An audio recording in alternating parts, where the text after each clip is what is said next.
રજ તમારી કામણકારી નાવ નારી બની જાય, રજ તમારી કામણકારી નાવ નારી બની જાય, પગ મને ધોવા દો ને રગો.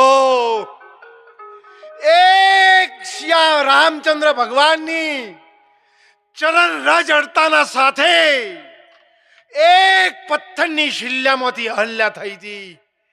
એ જ મારો કાળિયો ઠાકર, એ જ અયોધ્યામાં પ્રગટ થનાર મારો ભગવાન શામળિયો, જ્યારે કૌરવ પાંડવના કુરુક્ષેત્રની ધરતી ઉપર એ કૌરવ પાંડવના કહું રે શ્લોકો એક મન તમે સાંભળજો લોકો.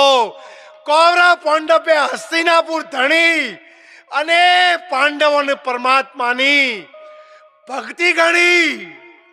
જ્યારે અર્જુન કુરુક્ષેત્રની ધરતી ઉપર કૃષ્ણ પરમાત્માએ ગીતાજીનો જ્યારે ઉપદેશ કર્યો ત્યારે બીજા અધ્યાયમાં કહ્યું, અર્જુન આ ભારત વર્ષની ધરતી ઉપર સનાતન ધર્મ બચાવવા માટે અને આપણા જેવા અજ્ઞાની માણસોને મારા બ્રહ્મધામમાં પહોંચાડવા માટે સંભવામી યુગે યુગે સંતોના રૂપમાં હું પ્રગટ થઉં છું. અને એવા જ આપણી વચ્ચે પ્રગટ થયેલા ઉનાવા ગામની ધન્યધરા ઉપર ગુરુજીના ચરણોમાં આ દાસ લાલજી મહારાજના લાખો વાર વંદન છે.